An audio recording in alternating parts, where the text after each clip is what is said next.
The structure of history is held together by two essential and distinct kinds of links, two moments in time to which no one is immune, moments of epiphany and moments of catastrophe. Sometimes both elements intermingle at the birth of a singular epoch. Men often awaken to understanding in the midst of great crisis, and invariably, great crises can erupt when men awaken. These are the moments when social gravity vanishes, when the kinetic glue of normalcy melts away, and we begin to see the true foundations of our world, if a foundation exists at all.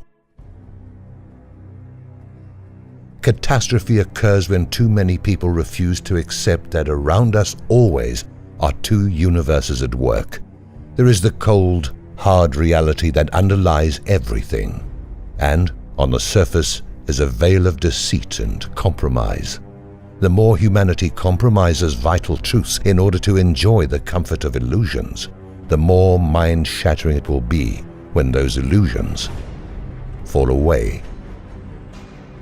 These two worlds can coexist only for short periods of time, and they will always and eventually collide. There is no other possible outcome. I think it could be said that the more polarized our realities become, the more explosive and disastrous the reaction will be when the separation is removed. I feel it absolutely necessary to relate this danger because today, humanity is living so historically far from the bedrock of reality, political reality, social reality, and economic reality that the stage has been set for a kind of full-spectrum destabilization that has never been seen before. When the initial phase of the global collapse was triggered in 2007 and 2008, there was a substantial explosion in interest in education in terms of liberty issues and alternative economic awareness. I remember back in 2006, when I had just begun writing for the movement, that the ratio of people on any given web forum or in any given public discussion was vastly opposed to alternative viewpoints and information, at least 50-1 by my observations. We were at the height of the real estate frenzy. Everyone was buying houses with money they didn't have and borrowing on their mortgages to purchase stuff they didn't need. Life was good. The shock of the credit crisis came quickly and abruptly for most people, and there has been a considerable shift in the kinds of discussions many are willing to entertain about our future. Yet the idea that such things can happen despite consensus of social and geopolitical health does not seem to have soaked into the thick skulls of average people. Time, unfortunately, has a magical ability to erase vigilance. It's not that the public has necessarily forgotten that danger can strike any time, anywhere, though some of them have. Many of them know full well that our culture is floating on a paper-thin ship in a turbulent sea. However, the disturbing trend today reveals that people have decided they do not care. Taking the blue pill is the rising rally cry from the so-called new normal. Yes, the economy is an illusion. The political system is an illusion, and the various global conflicts our society participates in are mostly illusions. But we can't do anything about it, so we might as well profit from these illusions while we can. Right? It has been said that during the economic collapse of the 1930s and the Great Depression, that the Great Depression was a depression only for 30% of people that had lost everything. For the employed and the financially secure, the depression was much like any other time. This is the point at which we stand today in the collective mindset, with nearly a third of the US population kicked off the unemployment rolls and approximately half the country dependent on a government check of some kind for their survival. The current depression is only now beginning to feel like a depression for anyone. The soup lines have received a fresh candy coating of EBT cards and welfare payments, but the illusion is finally fading, and this should be of great concern to all of us in 2015. Even more frightening is your culture's deluded sense of what a collapse actually looks like. For many, collapse is a cinematic and overnight affair with zombies, nuclear bombs, and mass panic. In real life, and throughout history, collapse is a process. Since at least 2008, the US and the rest of the world have been experiencing that process. Everyone is waiting for equities to implode and for social unrest to erupt before they can take the threat seriously. But these are not signals of collapse. These are the things that occur when a collapse has run its course. Collapse never occurs overnight. It takes years for the effects of social and fiscal breakdown to be visibly felt. And when they are felt, many people refuse to notice. 80 years ago, America was halfway through the Great Depression, and mainstream economists were still claiming that recovery was right around the corner. Illusion and self-deception can be so powerful that even the worst miseries can be normalized, at least for a little while. And it isn't only the general public that is stricken with crippling bias. There are those within the liberty movement who have brought into false paradigms for various reasons, and this threatens any progress we have made over the past several years. There are those who still think that the conflict between Eastern and Western politicians and banking elites is somehow real. There are those who believe that Russia and China, despite their numerous and undeniable ties to the global banking syndicate, are the good guys, while Western nations are the bad guys, rather than all of them being mere subsidiaries and franchises of the same monstrous globalist machine.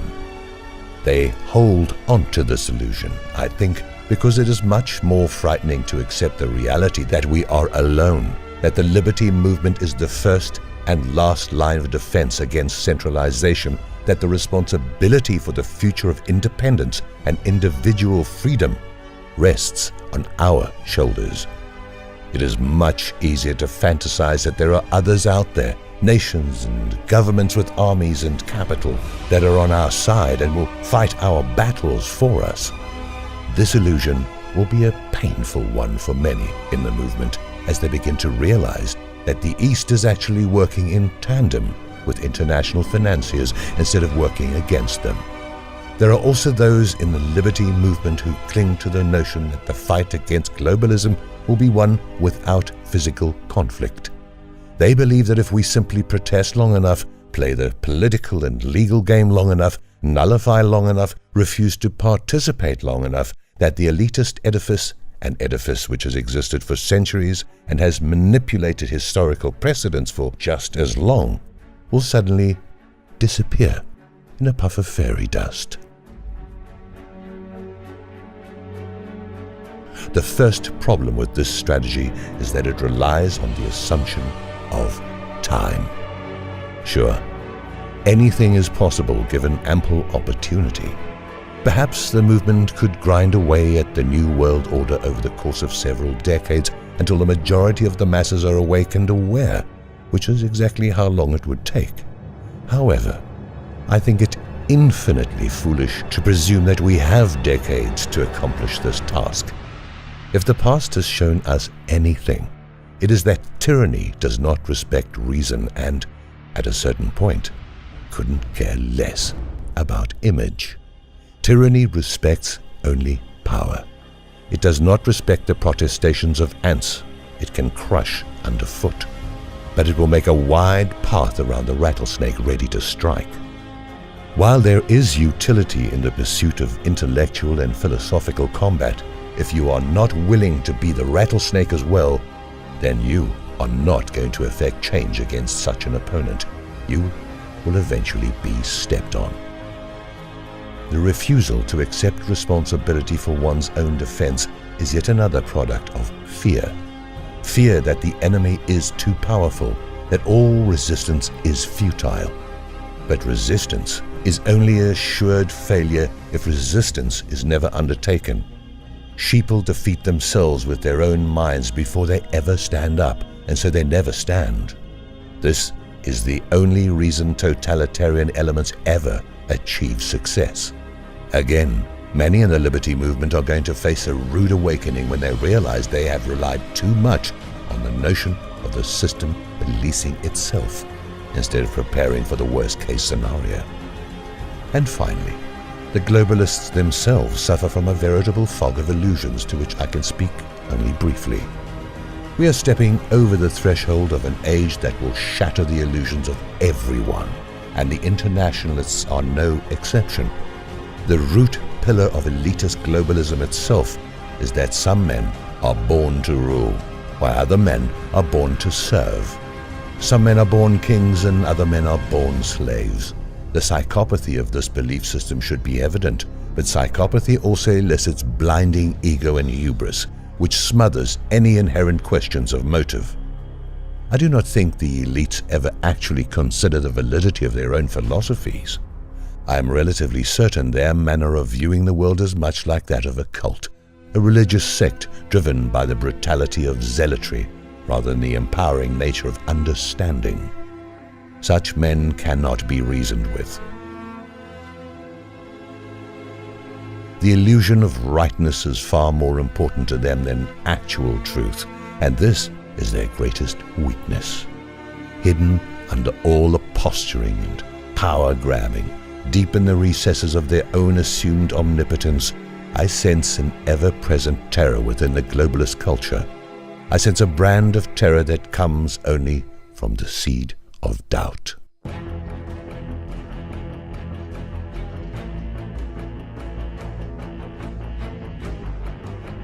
This incredible array of propaganda leveled at the public, the constant wargaming and mind-gaming against the citizenry, the endless hailstorm of legal maneuvering designed to erase our sense of connection with our natural rights and liberties, the tidal wave of fear-mongering, and all the manipulations and scapegoats and elaborate theatrical displays all reek of fear. For if the globalists were truly as omnipotent as they pretend to be, if they really were all-knowing philosopher kings born to rule, then they would already have their new world order. They would not need lies. They would not need the threat of force. The undeniable power of their ideology would be enough if their ideology actually had any validity. Lies are designed to hide lack of validity and lack of strength. The globalists are, at bottom, a hollow shell desperately clamoring for substance. What may appear to be the thoroughness of the elitist con is actually a form of micromanagement that exhibits a fundamental doubt of success. The globalists wish they could predict the future, but they cannot. So they are just as afraid as most of humanity. I believe we are entering an era in which they will feel the stark pain of shattered illusions and the destruction of their own fantasies, no less felt than the pain of the rest of the world. Our mission as an opposing force to globalism is to come to terms with our own illusions and to erase them, to stop compromising and to stop waiting for the final shoe to drop, and to take positive action now rather than after the end game develops.